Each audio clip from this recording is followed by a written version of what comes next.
본문에서 사도 바울은 자신을 이야기하면서 내가 사도다 라고 말하지 않고 나는 일꾼이다 라고 이야기를 합니다. 여기서 이 일꾼이라는 이 단어는 사실 고상한 단어이고 다른 말로는 종, 노예라는 뜻이죠. 나는 하나님의 종이다, 하나님의 노예이다 라고 말을 하고 있는 것입니다. 이 당시에 많은 이들이 사도 바울의 권위를 인정했고 또 하나님께서 그를 통해 역사하시는 수많은 역사에 감사하며 그를 이렇게 높여주며 인정하던 시기였습니다. 그런데 그럴 때에 사도 바울은 오히려 자신을 종이다, 노예다 라고 말을 하면서 자신을 낮추고 있는 모습을 보게 되어지죠. 그럼 왜 사도 바울은 이 골로새서에서 이렇게 자신을 일꾼이요, 종이요, 노예라는 이 단어를 쓰면서 자신을 낮추고 이렇게 골로새서를 쓰고 있는 것입니까? 그 이유는 에바브라라는 제자를 통해서 들은 골로새 교회의 문제 때문이었습니다. 골로새 교회에는 이단 사상이 침투하였습니다. 그 이단 사상은 두 가지가 합쳐져 있는 종교 혼합이었습니다. 하나는 유대주의의 사상이 바로 들어왔고 또 하나는 철학을 기반으로 두었던 철학과 문화가 이 유대 종교와 하나가 되어져서 혼합되어져서 하나의 독특한 사상을 만들어냈고 그 독특한 사상이 후에 뭐로 발전하게 되어지냐면 2세기에 기독교, 초기 기독교를 가장 심각하게 유린했던 영지주의가 되어집니다. 영지주의라는 이것은 유대 종교, 유대교와 그리고 또 철학적인 이 사상이 합쳐진 것뿐만 아니라 후에는 동양의 철학과 동양의 종교까지도 함께 혼합해버립니다. 그래서 모든 종교를 통합하고 모든 철학을 통합해서 하나의 사상을 만들어냅니다. 근데 이 사상이 얼마나 이 교회를 유린을 했든지 이때의 교회는 즉시 이 영지주의를 이단으로 정죄하고 그리고 영지주의와 싸움을 하는 것에 사활을 걸었습니다. 그리고 온전하게 성도들이 설 수 있는 길이 무엇일까 고민하다가 그리고 이때부터 교리를 체계화하기 시작했고 그리고 또 하나님의 말씀들을 드디어 기록하기 시작했습니다. 그래서 그 기록된 걸 통해서 성도들이 그 하나님의 말씀을 읽고 또 사역자들 통해서 배움을 통하여 그리고 교리, 성도들의 삶의 윤리를 배움을 통하여 이단 사상에서 성도들을 지키려고 부단히도 노력하게 되어지죠. 물론 그것이 다 사라지지는 않았습니다. 하지만 그 역사로 말미암아 이 영지주의는 채 얼마 지나지 않아서 이제 도태되어 사라져버리게 되어지죠.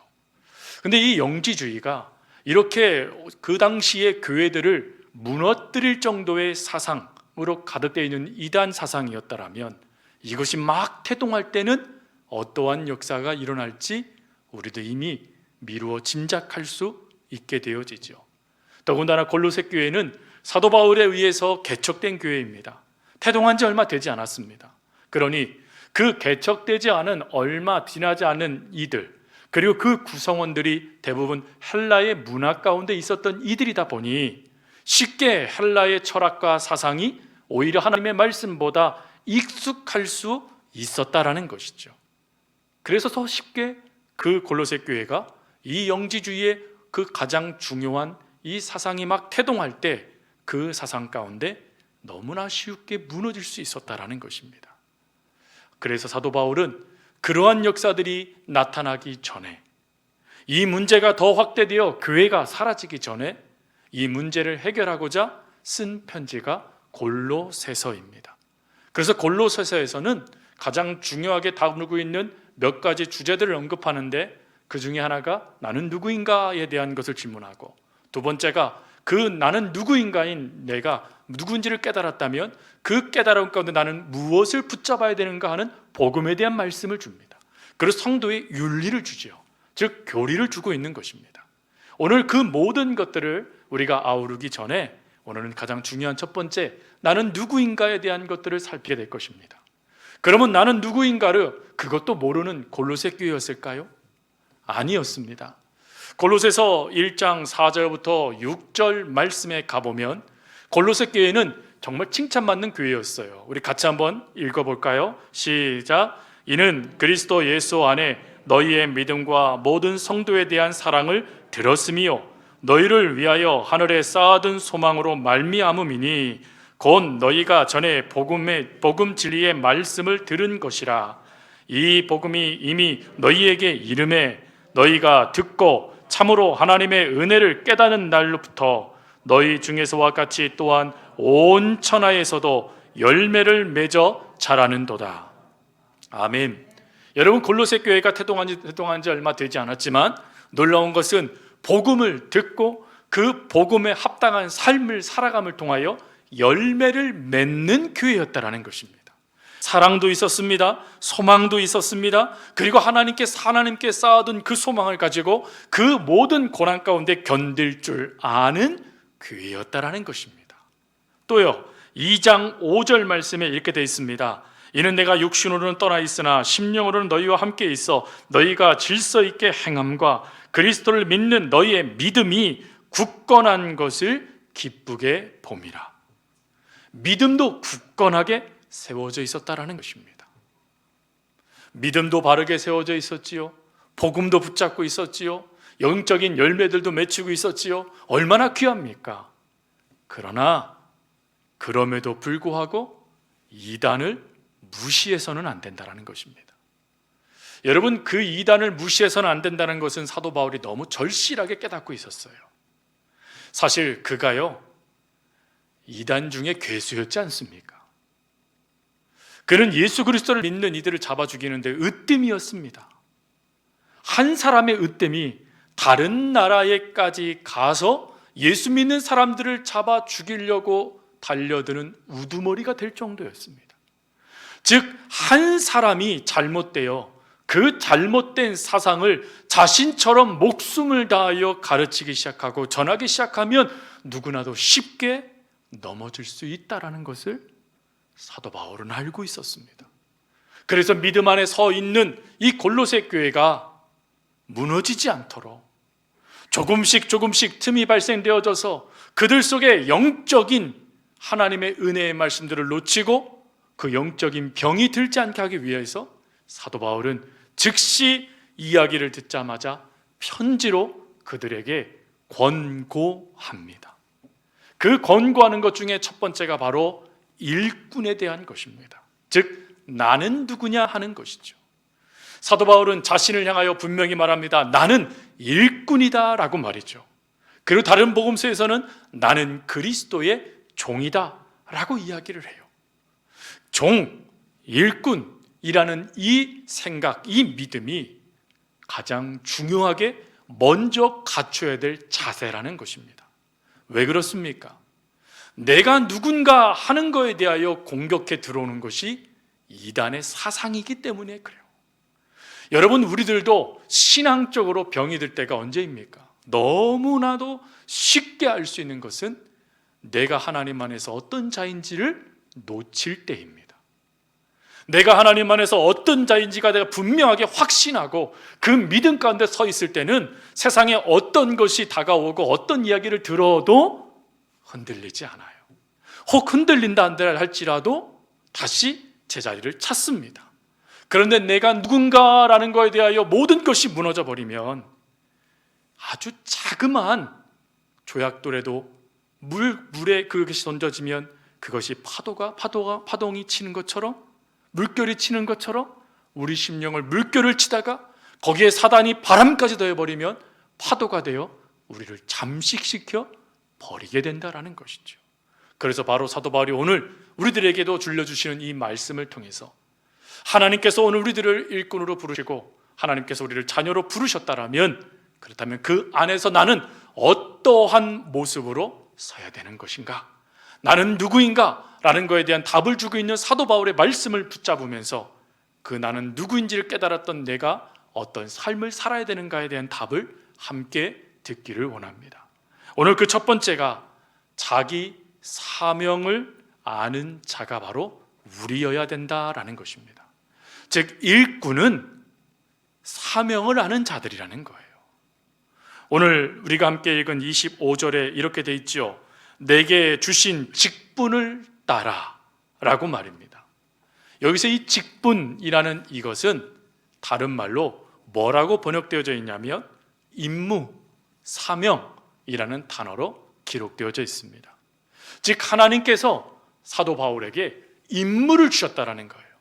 사명을 주셨다라는 것입니다. 그 사명을 따라서 하나님의 말씀을 이루기 위해 내가 지금 애쓰고 있다라고 말하는 거예요. 그러면 사도 바울의 임무가 무엇입니까? 하나님의 말씀을 이루는 그 임무가 무엇이죠? 이거에 대해 사도 바울은 사도행전 9장 15절에 이렇게 말씀을 해요. 주께서 이르시되 가라, 이 사람은 내 이름을 이방인과 임금들과 이스라엘 자손들에게 전하기 위하여 택한 나의 그릇이라. 즉 사도 바울의 임무는 이방인의 사도가 되는 것이라는 겁니다. 즉 이방인의 많은 사람들에게 주의 복음을 전해서 그들을 하나님의 은혜 가운데 구원받아 자녀가 되도록 만드는 사명, 그것을 자기가 받았다라는 거예요. 그래서 그 사명을 받았기 때문에, 임무를 받았기 때문에 나는 사도라 불림받지만 엄밀히 따지면 일꾼이 맞다라고 말하고 있는 것입니다. 이 일꾼된 인식을 가지고 이 임무를 수행하는 사도 바울은 이 정도까지 그 임무를 수행하고자 합니다. 사도행전 20장 24절 말씀이죠. 내가 달려갈 길과 주 예수께 받은 사명, 곧 하나님의 은혜의 복음을 전하는 증언하는 일을 마치려 하면은 나의 생명조차 조금도 귀한 것으로 여기지 아니하노라. 하나님을 위해서 하나님의 말씀을 내가 이룰 수만 있다라면 내 생명 하나님 버릴 수 있습니다. 실제로 생명만 버립니까? 생명을 버리는 것도 엄청 귀하잖아요. 근데 살아있을 때는요, 자신을 증명할 수 있는 모든 것도 버려버립니다. 그래서 그것을 배설물로 여겨버리지요. 또 자신의 이익을 추구하지 않습니다. 자신의 생명을 조금 더 여기지 않을 뿐만 아니라 상황에 좌우되지도 않아요. 또 그 사명을 감당할 때 많은 사람들이 비방합니다. 그래도 흔들리지 않습니다. 왜요? 나에게 사명을 맡겨주신 그 하나님의 말씀을 나는 임무로 받아 순종하고 있기 때문이라는 거예요. 그래서 그것을 순종하고 있기 때문에 어떠한 것이 다가와도 나는 주인을 기쁘게 하기 위하여 이 일을 애쓴다, 힘쓴다, 수고한다 라고 말하고 있는 것입니다. 여러분, 이렇게 그 임무에, 사명에 헌신하고 있는 사도 바울을 하나님은 너무나 기쁘게 여기십니다. 그래서 사도행전 18장 10절에 하나님은 이런 말씀을 하세요. 내가 너와 함께 있음에. 하나님이 사도 바울과 함께 하시겠다는 거예요.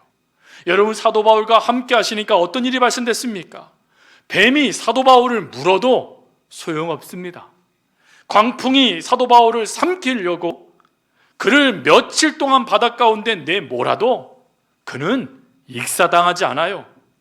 하나님께서 그를 보호하여 주시니까 유대의 많은 사람들이 사도 바울을 죽일 때까지 먹지도 않겠다라고 말했지만 그들의 수고가 헛되게 만들어 버리시는 것이 하나님의 역사가 됐다라는 것입니다.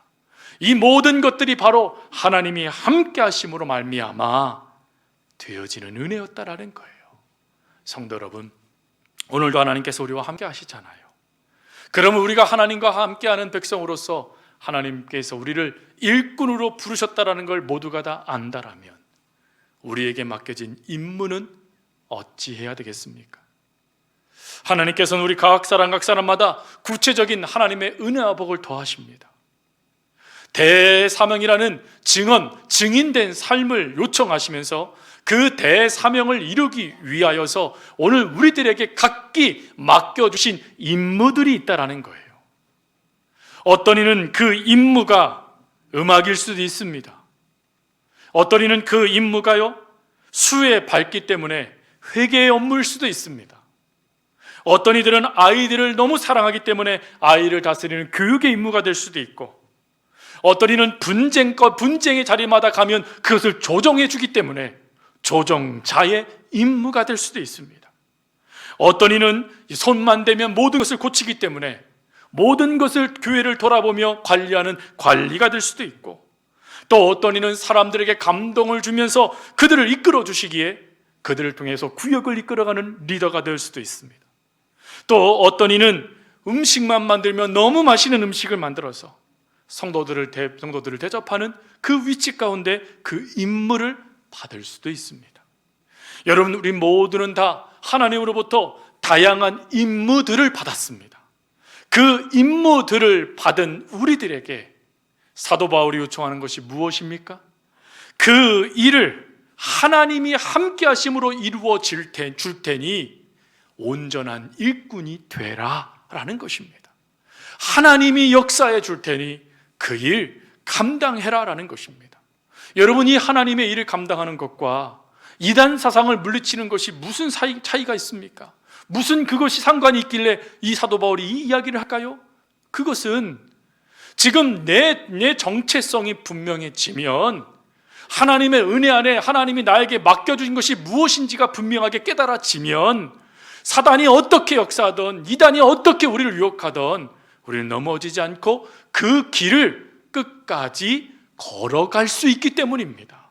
그래서 사도 바울은 너희들에게 지금 맡겨주신 하나님의 은혜가 무엇이냐, 하나님의 임무가 무엇이냐, 너희들에게 하나님께서 지금 허락해 주신 그 역사가 무엇이냐라고 하며 사명을 점검해 보아라 라고 권고하고 있는 것입니다. 그리고 두 번째, 사도 바울이 우리들에게 말씀해 주는 것은 환경을 거스르는 자가 되어라 라는 것입니다. 환경, 사도 바울만큼 어려운 환경을 겪고 있는 성도님들이 계십니까? 사도 바울의 인생을 살피다 보면 저 같으면 벌써 도망갈 정도로 사도 바울의 인생은 고난의 연속이었어요. 너무나 많은 고난을 당했죠. 그 수많은 고난이 사도 바울을 끊임없이 괴롭혔습니다. 어렵게 만들었어요. 그리고 그 고난이 얼마나 힘들었던지 젊은 마가 요한은 도망갈 정도였습니다. 그런데 이런 고난 가운데 사도 바울이요, 신세 한탄하나요? 내가 주님을 위해 살려고 했더니 주님이 이런 고통 나에게 주셨다고 자신의 신세를 한탄합니까? 내가 하나님을 위해서 헌신했더니 욕만 먹었다고 헌탄합니까? 아니요. 오히려 그는 뭐라고 고백하지요? 우리가 읽진 않았지만 24절을 한번 보십시오. 24절에 그는 이렇게 말합니다. 나는 이제 너희를 위하여 받은 괴로움을 기뻐하고 그리스도의 남은 고난을 그의 몸된 교회를 위하여 내 육체에 채우노라. 뭐 한대요? 기뻐한대요. 여러분 어떠세요? 주님의 일 하다가 욕먹는 거 기쁘십니까? 아멘이 별로 안 나오시잖아요. 저를 비롯해서 우리 모두는 주님의 일을 하다면 칭찬받고 싶지, 우리 욕먹고 싶지 않아요. 사람들에게 박수 받고 싶어요. 우리 인정받고 싶어요. 근데 사도 바울은요, 그의 사역에 끊임없이 그를 괴롭힌 것 중에 하나가 무엇이었냐면 그의 사도권이었습니다. 너는 예수를 만난 적도 없잖아. 너는 예수님과 함께 공생애를 살아본 적도 없잖아. 그런 네가 무슨 사도야? 끊임없이 그가 마지막 생을 다할 때까지 이 문제가 그를 괴롭혔어요. 그런데 사도 바울은 흔들리지 않아요. 오히려 당당하게 하나님의 은혜 가운데 복음을 증거해요. 그는 그 고난의 전속 가운데서도 전혀 위축당하지 않습니다. 그리고 수많은 고난거리들을요, 성도들에게 한번 보라고 말하는 것처럼 고린도전서 3장 10절부터 13절과 고린도후서 11장에요 아주 자세하게 적어놨어요. 근데 그 적어놓는 것을 사도 바울이 이야기하면서 맨 마침표를 신세 한탄으로 끝나지 않아요. 오히려 그 모든 것들을 적어놓으면서 그는 뭐라고 결론을 내리냐면 고린도후서 11장 22절부터 12장 10절에 그는 이렇게 결론을 내립니다. 나는 자랑하노라. 자신을 괴롭게 하고 힘들게 하고 억울하게 하고 눈물 짓게 하고 가슴에 상처 짓게 했던 수많은 그 고난들을 기뻐할 뿐만 아니라 자랑한대요. 그러면서 그는 이 자랑을 하기 위해서요, 뭐라고까지 고백합니까? 나는 내 약한 것을 자랑하노라. 그런 상황 속에서도 내가 비록 욕을 먹어도 나는 끝까지 나는 자랑할 거야. 무엇을요? 예수님을요. 자신은 예수님을 자랑할 수만 있다라면, 예수님의 뜻을 이룰 수만 있다라면, 그 사명을 완수할 수만 있다라면 어떠한 욕을 먹고 조롱을 당하고 박해를 당하고 고난을 당하고 그것이 끊임없이 나에게 밀려 들어와 내 인생 참 기구하네 라는 생각이 든단다 할지라도 조금도 포기하지 않고 그 걸음을 걸어가겠다 말하고 있는 것입니다. 거기다가 그는 이 고난을 특권의식으로 여겼어요. 내가 주를 위해서 이 고난을 당하는구나, 특권의식을 갖고 오늘 29절에 뭐라고 말합니까? 이를 위하여 나도 내 속에서 능력으로 역사하시는 이의 역사를 따라 힘을 다하여 수고하노라. 고난이 왔으면 포기하는 게 맞잖아요. 사람들이 여러분들에게 비난하고 조롱하면 포기하는 게 맞잖아요. 그런데 사도 바울은 포기하지 않겠답니다. 오히려 힘을 다하여 수고하겠답니다. 그렇다면 그가 이렇게 할 수 있었던 모습, 그 은혜가 무엇입니까? 의지가 강하기 때문입니까? 상급을 많이 받았기 때문입니까?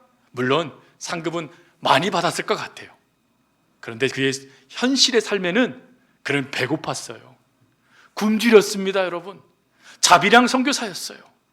매도 얼마나 많이 맞았는지 모릅니다. 고린도 교회 성도들이 세상의 지식을 자랑할 때 나는 어리석음을 자랑한다라고 말을 했고, 세상의 사람들이 자신의 권력과 자신의 이익을 위해 살아갈 때 나는 주를 위해 살아간다라고 말하며 십자가만 자랑했던 어리석은 사도가 사도 바울이었어요, 여러분. 근데 그가 이렇게 자랑하며 이 사명을 끝까지 완수할 수 있었던 것은 바로 29절에 중요한 답을 주고 있네요. 그것은 하나님이 능력을 주셨기 때문이랍니다. 하나님이 그에게 능력을 주심으로 말미암아 이러한 수많은 것들을 거스리며 하나님의 일들을 기쁨으로 감당할 수 있게 되어지더라 라고 말해주고 있는 거예요. 저는 이 말씀을 붙잡고 묵상을 했습니다. 하나님, 이 말씀 속에 더 중요한 진리를 주십시오. 이게 무엇입니까? 근데 토요일 저녁에 이제 설교를 다 이제 정리해 놓고, 그리고 잠시 이제 집을 가기 위해서 라디오를 탁 듣는데 거기에요, 여러분 우리가 너무 좋아하는 성경 구절이 다 극동방송을 통해서 들리는 거예요. 빌립보서 4장 6절부터 7절 말씀, 여러분 다 아시죠? 아무것도 염려하지 말고 다만 모든 일에 기도와 간구로 너희 구할 것을 감사함으로 하나님께 아뢰라. 그리하면 모든 지각에 뛰어난 하나님의 평강이 그리스도 예수 안에서 너희의 마음과 생각을 지키시리라. 여러분, 우리가 이 말씀 속에 제가 감동되며 하나님께 감사했던 구절이 어떤 구절이었겠습니까? 너희의 마음과 생각을 지키시리라. 하나님의 능력을 덧입게 되어지면, 하나님이 우리의 마음과 생각을 딱 붙잡아 주시니 환경에, 고난에, 역경에, 수많은 문제에 내가 요동하지 않더라라는 거예요. 오히려 그 자리에서 하나님이 견딜 수 있는 힘까지 주셔서 그 모든 것을 살아낼 수 있게 되더라라는 것입니다. 그래서 이 말씀을 듣자마자 가슴을 치며 하나님께 찬양을 드렸어요. 아, 하나님, 사도 바울이 깨달았던 것이 이것이었네요. 하나님의 능력이 부어지니까 그 마음과 생각이 하나님이 붙잡아 주심의 역사를 경험하게 됐고, 그것을 경험하게 되어지니까 환경을 거스리며 오히려 기뻐하며 수고하는 하나님의 사람이 되었던 것이군요. 성도 여러분, 하나님은 오늘도 우리와 함께 하시면서 우리의 마음과 생각을 지켜주십니다. 능력을 부어주십니다. 그 일을 감당하게 해주십니다. 그러니 여러분, 그 하나님의 사명을 감당하며 그 일들을 이루어 나아갈 때 포기하지 마십시오. 끝까지 그 일들을 감당할 수 있도록 저와 여러분들을 지켜주시는 그 하나님을 의지하며 나아가는 여러분과 제가 될 수 있길 바랍니다. 환경 극복되어집니다. 거스를 수 있습니다. 하나님이 우리에게 능력을 주시거든요. 그러니 그 능력으로 거스르며 주님의 사명을 감당해내는 저와 여러분이 될 수 있기를 간절히 주님의 이름으로 부탁드립니다.